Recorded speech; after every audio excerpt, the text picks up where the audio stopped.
Fala galera, boa tarde, professor Ali aqui com vocês.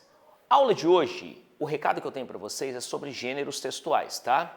Quem for fazer agora o vestibular da UniOeste, ela vai cobrar 3 gêneros textuais. Você tem carta do leitor, você tem artigo de opinião e comentário, tá? Hoje nós abordaremos artigo de opinião e carta. Vamos lá? Esses 3 gêneros textuais, eles têm algo em comum. O que eles têm em comum? Eles nascem da tipologia textual chamada de dissertação. Então, esses 3 gêneros textuais terão em comum o quê? A argumentação. E você que está fazendo dissertação o ano inteiro, você vai ter que fazer uma adaptação para os gêneros textuais. Não se preocupe, é fácil, basta praticar. Qual é a grande diferença do artigo de opinião em relação à dissertação? O que vale aqui é a sua opinião, tá? Então, a primeira semelhança são os argumentos. Ao mesmo tempo que os argumentos são uma semelhança, eles correspondem a uma diferença. Por exemplo, aqui 90% dessa argumentação serão de caráter subjetivo, ou seja, o que vale é sua opinião. Você não precisa ficar comprovando a todo momento com contexto sociocultural que nós chamamos de intertexto. Não precisa não, tá? Se você colocar um exemplo aqui, tá ótimo, tá? Uma citação no máximo, algo que não é bem-vindo, a utilização de dados, por exemplo, tá? O dado é muito objetivo, não é condizente ao gênero textual, beleza? Outra coisa, nesse texto você pode deixar marcas de pessoalidade, ou seja, você pode fazer na primeira ou terceira pessoa. Sugestão do professor que lhes fala, utilize a primeira pessoa, tá? Pelo menos 3 inserções com verbos que sejam introdutórios de opinião. Quais são eles? Penso, acredito, parece-me. Entenderam, gente? São verbos introdutórios de opinião. Não vai colocar o verbo eu acho, tá? Eu acho totalmente informal, porque você não está procurando algo, beleza? Tá? Então utilize esses verbos, pelo menos 3 inserções ao longo do seu texto. Tranquilo? Outra característica desse texto é a utilização de quebras. O que são quebras? É uma interrupção na sua argumentação convencional. Então vou explicar para vocês. Essas quebras são chamadas de perguntas retóricas. O que seriam perguntas retóricas, professor?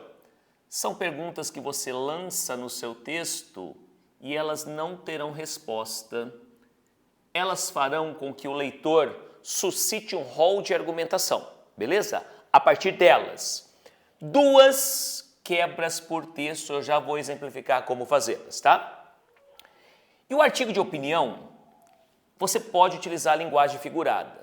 A linguagem figurada bem utilizada aqui, ela fica muito interessante, tá? Ela chama a atenção do seu leitor. Quais seriam recursos estilísticos que você poderia utilizar aqui para enriquecer o seu texto? A utilização de metáforas, você utilizar ironia ou, de repente, um paradoxo que seja chocante, são bem-vindos, tá? E a conclusão, via de regra, é reflexiva, a não ser que a comanda do vestibular peça uma proposta de intervenção, o que eu acho muito difícil acontecer, principalmente na UniOeste. Então, regra geral, o que difere uma dissertação convencional do Enem, vestibulares comum, para um artigo de opinião são essas diferenças, beleza? Professor, estruturalmente, qual é a composição de linhas, quantos parágrafos? Aqui eu tenho uma sugestão para vocês, tá? Suponhamos que o vestibular lhe peça 30 linhas para o texto, beleza? Então você vai dividi-lo assim: 6 linhas para a introdução, 6 linhas para o desenvolvimento 1, 6 linhas para o desenvolvimento 2, 6 linhas para a conclusão.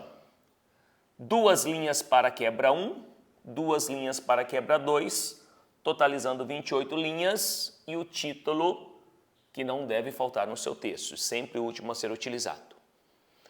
Essas características compõem um artigo de opinião. Veja um exemplo aqui de um artigo de opinião sobre suicídio. Desde o iluminismo, entende-se que a sociedade só progride quando se mobiliza com o problema do outro. Entretanto, quando ele fala nós, ele já se introduz no texto. Quando nós observamos o aumento de suicídio entre os jovens brasileiros, é notório que esse ideal não é fundamentado. Acredito, primeira pessoa, coisa que não tem na dissertação convencional. Acredito que o crescimento desse ato reflete diretamente em todas as camadas da sociedade, pois os jovens são o futuro da humanidade e a esperança das nações, como dito pelo ex-papa Bento XVI. Isso mostra que é necessário discutir sobre esse grande tabu enraizado no povo brasileiro. Reparem que a introdução ela é muito parecida com a introdução de uma dissertação convencional, fora a utilização do pronome nós e da primeira pessoa, o verbo introdutório de opinião. Agora eu vou mostrar para vocês como funciona um parágrafo argumentativo e uma quebra, tá? Vamos lá? Começou a argumentação. O suicídio é um estigma que há tempos, erro gramatical não pode, tá? Se encontra na sociedade. Contudo, quando se trata do suicídio na juventude, não pode repetir palavra também, Desse ato na juventude se torna algo que tem intrigado famílias, professores, amigos e até médicos. Com isso, podemos entender o quão importante é saber como nossos jovens estão e cuidar deles.